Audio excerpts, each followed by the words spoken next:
Éclaireur, il y a un homme qu'il surnommait Margellan.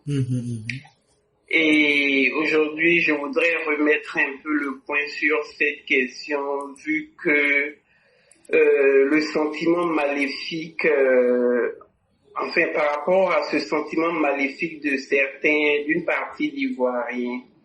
Et moi, en fait, c'est juste avoir votre avis là-dessus. Hein. Comment est-ce que vous le voyez et comment toute personne ordinaire aurait décrit ce Margellan-là, qui est bien entendu le président, son excellence Alassane Ouattara. Mais aussi, éclaireur, par rapport à votre raisonnement de la question que je pose sur le Margellan surnommé, comment vous jugez ces Ivoiriens-là et autres Africains qui combattent farouchement le président Alassane Ouattara, dit Margellan? Comment est-ce que vous raisonnez, enfin, quel est votre raisonnement de cette situation? Le Margellan, ce que les gens y ressentent de ce Margellan et surtout pourquoi autant de méchanceté en fait. Voilà, éclaireur, merci. J'ai envie d'avoir vos réactions, si vous avez compris un peu le fond de mes questions, s'il vous plaît. Merci beaucoup, cher maire. Ferdinand Magellan, c'était un explorateur portugais. Le monde n'a toujours pas été ce que vous voyez aujourd'hui, où nous pouvons nous déplacer en avion, où avant les avions, nous pouvons nous déplacer en voiture. Il fut un temps où la puissance se mesurait par la flotte maritime. Ça veut dire, il fut un temps où c'était les voyages en bateau sur la mer qui démontraient de la puissance même de tout un peuple. Et les Portugais, tout comme les Hollandais, étaient les grands maîtres des mers. Et parmi les Portugais, on va connaître le premier qui fera le tour du monde. Il se nomme Ferdinand Magellan. Il est né en 1480 et il est mort en 1521. Comme quoi, la valeur d'une vie ne réside pas dans le nombre d'années vécues, mais dans les actions posées. Et Magellan va impressionner le monde parce que c'est lui qui va découvrir les routes de l'Ouest et va faire bien d'autres découvertes. Mais derrière ces expéditions, sachez que des personnes comme les Magellan ont rendu leur pays riche. Jusqu'à aujourd'hui, l'histoire retient d'eux qu'ils sont des personnes qui ont aidé l'humanité à aller vers le haut. Et lorsque le président Ouattara prend le pouvoir un certain 11 avril 2011, certains, dans la grande majorité, imbibés dans leur haine légendaire et dans leur choc d'avoir perdu le pouvoir, ils perdent la raison, ils deviennent des fous furieux. Pourquoi le président Ouattara voyage tant? Pourquoi a-t-il besoin de faire le tour du monde? Alors que celui qui l'a précédé était cloîtré dans un trou qu'il appelait palais et était complètement infréquentable. Et donc ils sont choqués par le fait que le nouveau dirigeant, en la personne du docteur président Alassane Ouattara, est un dirigeant à qui les portes du monde sont ouvertes.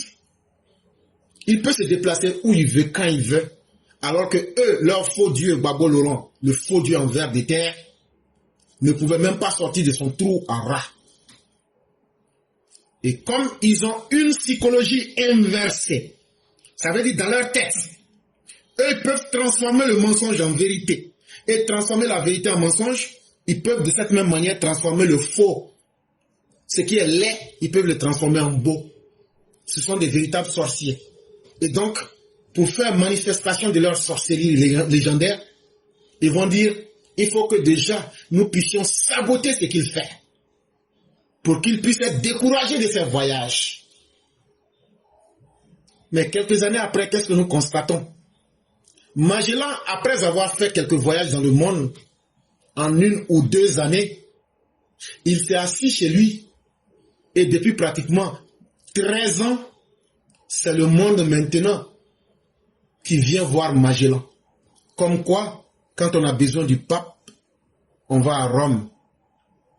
Aujourd'hui, c'est l'Union européenne qui se déplace pour venir trouver Magellan à Abidjan pour lui dire « Aide-nous à régler les problèmes au Sahel ». Aujourd'hui, c'est le Sénégal qui vient voir le président Magellan. On a besoin de ton image pour faire des levées de fonds dans l'UEMOA. Aujourd'hui, c'est Magellan qui reste à Abidjan et qui dit la présidence de l'UEMOA ne sera pas donnée à n'importe quoi. Et sa décision est respectée. Aujourd'hui, c'est Magellan qui s'assoit et les grands investisseurs viennent à lui. Oh, que bien sûr, le voyage n'aura pas été vain. Honneur et gloire à ce voyageur qui voyage pendant une année, mais qui en récolte les bénéfices sur 15 ans. Comme Ferdinand Magellan, le président Ouattara a fait le tour du monde, mais aujourd'hui, tous les grands sommets du monde se tiennent à Abidjan. C'était ça, les bénéfices de ce voyage. C'était de reprendre contact avec le vrai monde. Parce que quelqu'un peut avoir existé, mais s'il est mort, je vais aller préparer et réchauffer la ligne pour reprendre contact avec les vrais humains qui commandent. Et cela ne se fait pas au bout du téléphone. Cela ne se fait pas par des lettres. Ça se fait par la présence physique. On veut savoir à qui on a affaire. C'est ce que ces incultes n'avaient pas compris. Mais aujourd'hui, la Côte d'Ivoire, de la dignité, ressent et voit les avantages des voyages du président Ouattara. Et qu'est-ce que vous voulez que je dise? Il faut être un inculte. Il faut être un ignorant. Mais il faut être un pharisien qui s'ancre lui-même volontairement dans l'ignorance pour ne pas aimer ce que l'on voit aujourd'hui. Chers mères, ce qui paraît assez simple pour vous de comprendre, vous souffrirez d'accepter que cela est difficile pour quelqu'un qui s'est condamné à ne pas accepter le réel. Ce n'est pas qu'il ne voit pas, mais le fait que ce ne soit pas eux qui aient pu réaliser cela, et voyant que les réalités sont allées plus vite qu'elles ne l'imaginaient, ils se disent aujourd'hui, je vais utiliser ma bouche, mon ressentiment, pour essayer de crier dans le vide. Mais cela n'a jamais changé une vie.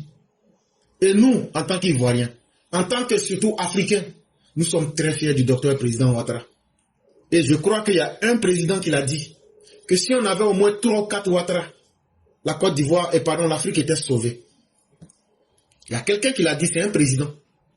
Il dit, si on avait 3 personnes au même moment sur le continent africain était sauvé.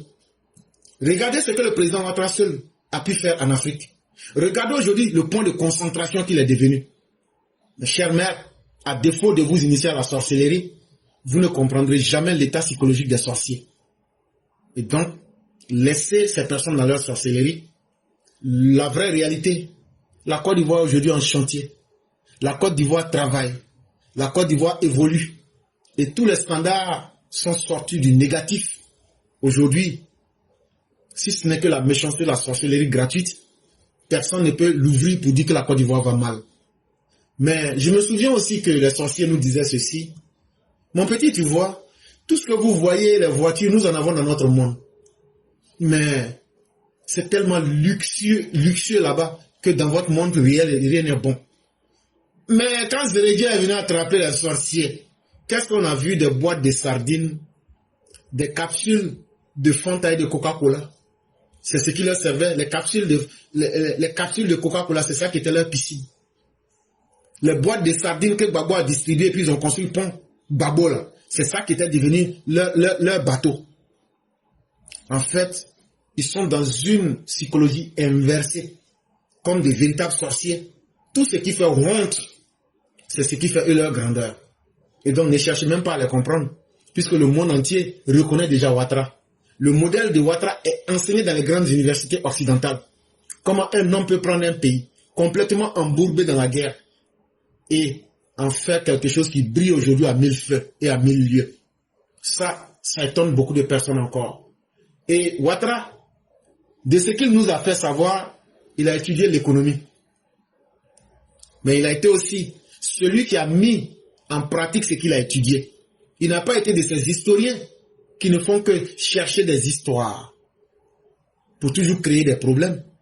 Ouattara a été un économiste qui a mis son savoir à la disposition du monde, de son continent et de son pays. Ça se voit.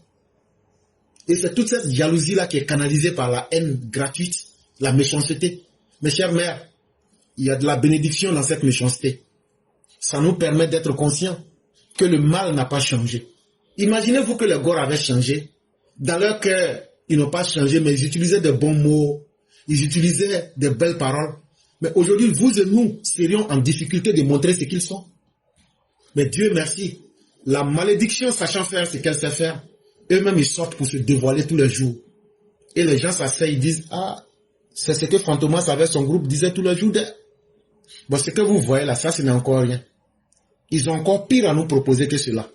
Et c'est pourquoi je le dis, ces gens-là, ne vous amusez pas avec eux. Soyez très fermes. À la limite même là, fermez vos cœurs à toute humanité vers ces personnes-là. C'est des gens qui ont été détruits par le mal. Et ils ne souhaitent que le malheur. Et c'est quand eux voient la vie détruite qu'eux se sentent bien. Et donc une telle personne, c'est un cas désespéré. Voilà ce que j'aurais pu dire, chère mère. Ah, que c'est plein, que c'est complet, que c'est beau, que c'est réel, que c'est vrai, que c'est naturel. Merci pour ce beau développement. Ah Dieu, faites que ces déchets disparaissent de notre société. Amen, mille fois. Merci éclaireur. Merci vraiment beaucoup. merci. J'ai tenu à vous laisser et c'est tout ce que je voulais entendre que vous avez complètement étalé. Merci beaucoup. Merci beaucoup, chère mère. Et nous en souhaitons autant. Merci beaucoup. Bonsoir à tous les élèves de la classe et merci de me donner la parole. Sur Facebook, ça faisait un moment que j'avais pas participé, que j'avais pas pris la parole. Voilà, faute d'être disponible en fait. Donc c'est un plaisir pour moi ce soir de pouvoir donner mon avis sur les sujets d'actualité. Alors éclaireur, vous avez tout dit hein, et je remercie tous les intervenants qui sont passés avant moi pour ce qu'ils ont dit. Par rapport à Gbagbo, et tout à l'heure, éclaireur, vous parliez de sorciers. Vous avez entendu parler des sorciers d'Akradio, hein, oui, pour oui. le rôle qu'ils ont joué oui, durant la CAN. Donc c'est pour dire quoi? C'est pour dire que même les sorciers d'Akradio ont déposé parce que il y a eu. Donc même les sociétés d'Akradio ont déposé. Mais oui, je laisse sous mes yeux le texte. Ils ont rendu hommage au président Ouattara pour ses actions de développement. C'était le 12 juillet. Donc vous voyez, donc on va appeler comment il s'appelle, Las Blaise, pour lui dire que même tes parents d'Akradio là, ils ont compris que le président Ouattara c'est un homme en qui on peut faire confiance. Voilà, parce qu'il a fait ses preuves, il développe la Côte d'Ivoire et ça fait plaisir à tout le monde. Donc c'est pas lui, Blaise Lasme, qui va venir mentir aux militants pour faire croire que Gbagbo il peut être sur la liste, qu'il est sur la liste électorale et qu'il ira aux élections. Franchement, c'est du pur mensonge, c'est de la manipulation. Donc moi je pense que à un moment donné, il faut se rendre à l'évidence. Et voilà que après, à la suite de Awa Domelo, qui a fait une lettre ouverte à Gbagbo Laurent, la lettre qui est un peu contestée. Voilà qu'il y a un autre responsable du PPACI qui vit en Norvège, en la personne de Arnaud, je crois, Guéhi, qui est sorti dans le dos, lui aussi, pour demander une convention extraordinaire afin de lire un autre candidat, parce que convaincu que Gbagbo n'ira pas, Gbagbo ne peut pas, parce que inéligible, mais je pense que lui aussi ils vont lui dire son vrai nom, ils vont lui dire qu'il n'est pas ivoirien, comme ils l'ont dit à Awa Domelo depuis avant-hier, depuis qu'il avait sa lettre. Voilà, donc c'est ça le PPACI. C'est ça les gars effondrés qui ne veulent pas entendre, qui ne veulent pas se mettre face à la réalité et qui persistent dans la bêtise et qui sont dans un bras de fer, qui font du forcing alors qu'ils sont conscients que ça ne va pas aboutir. Ils peuvent dérouler leur plan machiavélique de déstabilisation. Nous allons être là pour se dresser contre eux, pour dire que non, ça ne passera pas, parce qu'on ne peut pas laisser détruire ce beau pays. Et éclaireur, comme l'intelligence artificielle existe, j'ai vu une image sur les réseaux où on nous présente la tour F qui serait à terre. Alors voilà, donc c'est leur rêve de détruire tout ce que le président Ouattara a construit. Franchement, ça m'a fait sourire. Et quand j'ai vu ça, bon, je sais très bien, je me suis dit non, c'est l'intelligence artificielle, donc je n'en tiens pas compte. Mais en tout cas, cette tour-là, la plus belle, l'une des plus belles d'Afrique, elle reste debout, elle tient debout et elle sera inaugurée sans doute par le président, son Excellence Alassane Ouattara. Voilà. Donc, voilà ce que je voulais dire.